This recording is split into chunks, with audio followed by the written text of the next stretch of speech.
Let's dive right into this explainer and explore what is, without a doubt, one of the most staggering economic transformations in human history. We're going to unpack a story that honestly reads like a cinematic thriller, a really dramatic journey of a nation pulling itself from the absolute brink of ruin to become the central engine of the modern global economy.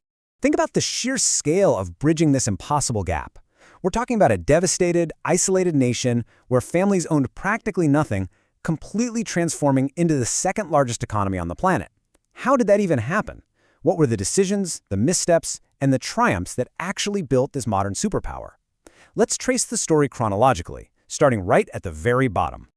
Chapter 1. A Nation in Ruins. China in 1949. Imagine standing in China at this exact moment. Cities are heavily decimated by decades of relentless war. The factories are completely silent. And the most crucial piece of data from this era is this staggering number right here. Over 80% of the entire population were farmers, struggling every single day just to find enough food. When Mao Zedong founded the People's Republic of China, he promised the nation would become strong again. But getting there was going to be incredibly turbulent.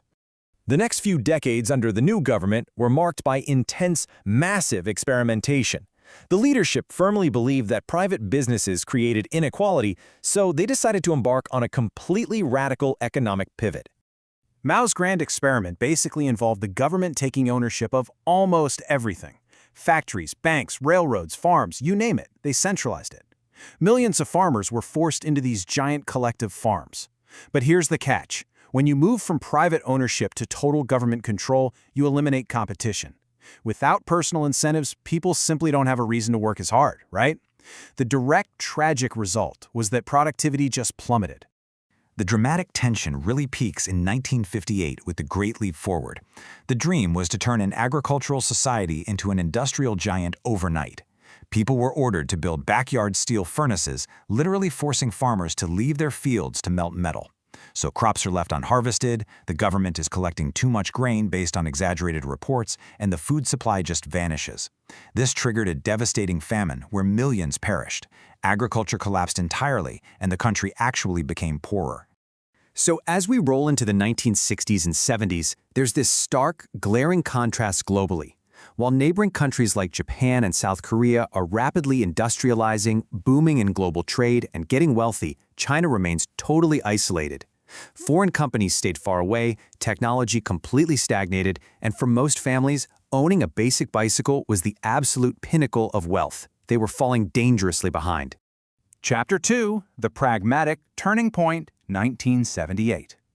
The darkness finally begins to lift in 1978. A new leader, Deng Xiaoping, takes control, and he brings this entirely new, wildly practical philosophy. It's perfectly captured by his famous quote, "It doesn't matter whether a cat is black or white as long as it catches mice."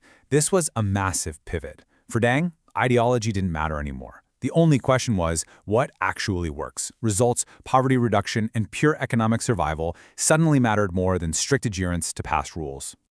Deng's real-world policy started where the bleeding was worst, the farms. He dismantled the collective farming system entirely.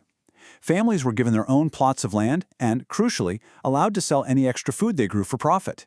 It's human nature, right? Family farms created profit incentives, which triggered an absolute explosion in production. Incomes rose, and those chronic food shortages were finally cured. But Deng knew China desperately needed foreign technology and international investment to scale, so he opened the doors via special economic zones. Just think of Shenzhen. It went from a quiet, tiny fishing village into one of the richest, most futuristic megacities in all of Asia in what feels like a dramatic time-lapse, just an utter transformation. Chapter 3, Becoming the World's Factory. Now we hit the era of explosive, unprecedented growth. Foreign investors saw this massive, low-cost workforce and a highly supportive government, and they just flocked in. Factories appeared seemingly overnight. Capital poured in from Hong Kong, Japan, Europe, and America. Millions of workers left the rural countryside for the cities to manufacture, well, literally everything. Shoes, clothes, toys, furniture, and eventually high-tech electronics. It was an unstoppable economic engine. World companies brought the capital and demand, Chinese factories provided the labor. This sparked a cycle of mass production that fueled a massive, surging wave of exports. The result was exponential economic growth. China had officially become the world's factory. Chapter 4. Building the modern superpower. Fueled by all that new wealth, the government launched the biggest infrastructure boom in human history. Highways stretching across the map, gigantic bridges, a massive web of high-speed rail. And then they poured rocket fuel on that fire. In 2001, China joined the World Trade Organization. This permanently locked them into global markets, bringing in massive investments and sending exports absolutely skyrocketing. Very quickly, the nation evolved. They weren't just making cheap plastic toys anymore. They started competing directly on the global stage in cutting-edge tech. The smartphone you use, modern solar panels, the global boom in electric vehicles, they are all deeply tied to this massive shift in Chinese innovation and research. But here is the real so what of all this economic data. Hundreds of millions. That is the sheer number of human beings lifted out of extreme poverty and into a rising middle class over just a few decades. Villages became towns, towns became megacities. It frankly stands as one of the largest poverty reduction efforts in the history of the world. Chapter 5. A Superpower's New Challenges. But, every cinematic rise eventually meets reality. Today, this superpower faces severe headwinds that actually threaten the very model that built it. The era of incredibly cheap labor is completely over. The workforce is aging rapidly. There's heavy, critical stress in their massive property sector. And of course, there are intense global trade frictions. The old playbook simply isn't going to work anymore. To survive, the government is desperately trying to walk a tightrope, essentially rewiring their entire economy. They're pivoting away from low-cost, high-polluting manufacturing toward advanced tech like artificial intelligence and green energy. They want to rely less on volatile global exports and much more on their own domestic consumers.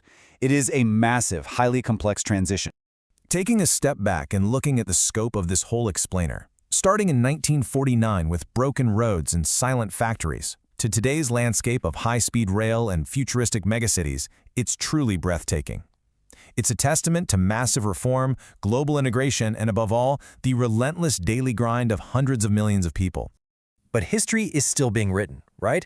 As demographic challenges mount and global pressures intensify, it leaves us with a fascinating, open question. As they attempt to fundamentally rewire their massive economy toward AI and green energy, how will this superpower write its next chapter?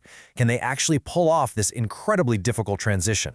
Thank you so much for exploring this remarkable journey with me.